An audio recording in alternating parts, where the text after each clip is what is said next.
আসসালামু আলাইকুম, বিসমিল্লাহির রহমানির রহিম। সুপ্রিয় শিক্ষার্থীবৃন্দ, তোমরা সপ্তম শ্রেণীতে পড়ো, তোমাদের ইসলাম শিক্ষা বই থেকে পাঠ 7 নিয়ে আলোচনা করব। আজকের আলোচনার বিষয় হলো রিসালাত। রিসালাত অর্থ বার্তা, সংবাদ বহন, চিঠি, খবর পৌঁছানো ইত্যাদি।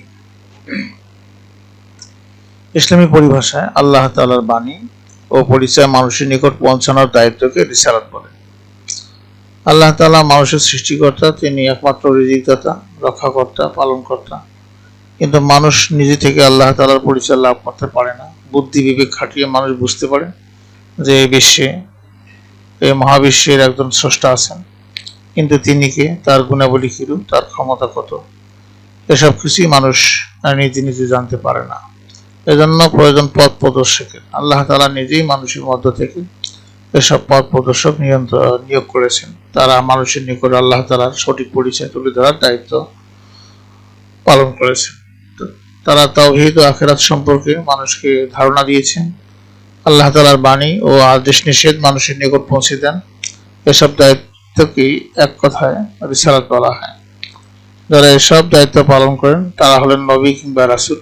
সৎ পথ প্রদর্শনের জন্য মহান আল্লাহ সকল জাতির নিকট নবী রাসূল পাঠিয়েছেন। আল্লাহ তাআলা বলেন, বিসমিল্লাহির রহমানির রহিম, ওয়ালাকাদ বাআসনা ফি কুল্লি উম্মাতির রাসূলা।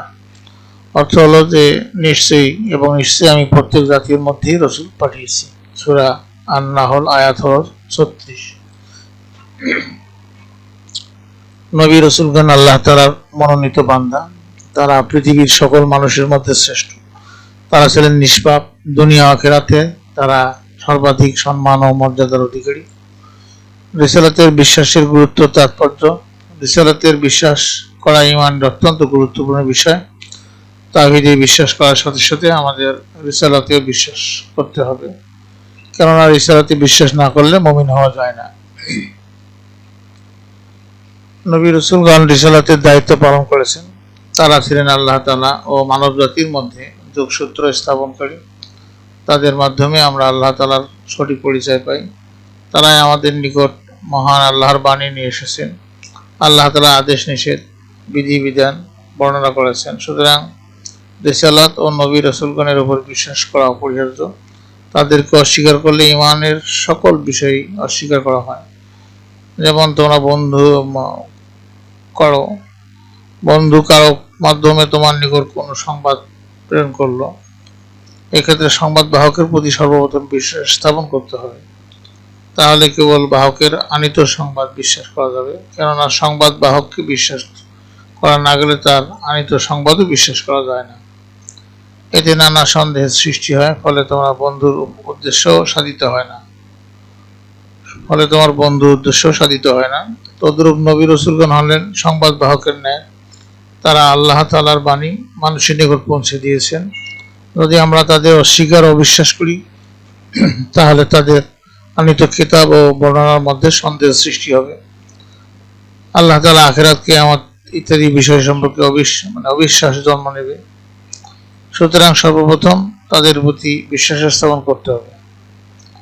আল্লাহ তাআলাই তাদেরকে সংবাদ বহনের জন্য মনোনীত করেছেন ও একথা বিশ্বাস করতে হবে। তবে আমরা পূর্ণভাবে ঈমানের সব বিষয়ের প্রতি বিশ্বাস করতে পারব। সুতরাং বোঝা গেল যে রিসালাতের বিশ্বাস করার গুরুত্ব অপরিসীম। আমরা সকল নবী রাসূলের প্রতি বিশ্বাস করব, কাউকে অবিশ্বাস করব না। মহান আল্লাহ বলছেন, লা নুফাররিকু বাইনা আহাদিন মির রাসূলি। তার অর্থ হলো যে আমরা তার রাসূলগণের মধ্যে কোনো তারতম্য করি না। সূরা আল বাকারা আয়াত হলো 285। অর্থাৎ আমরা সকলের প্রতি বিশ্বাস করি, কারোর প্রতি অবিশ্বাস করি না। নবী রাসূলগণের প্রতি বিশ্বাস করা ফরজ। তাদেরকে অবিশ্বাস করলে ঈমানদার হওয়া যায় না, বরং আমাদের পূর্ববর্তী লোকেরা নবী রাসূলগণের কথায় বিশ্বাস না করে আল্লাহর গজবে ধ্বংস হয়ে গেছে। অতএব আমরা সমস্ত নবী রাসূলগণের প্রতি বিশ্বাস স্থাপন করব। হযরত মুহাম্মদ সাল্লাল্লাহু আলাইহি ওয়াসাল্লামের শিক্ষা আদর্শ অনুসরণ করে চলব।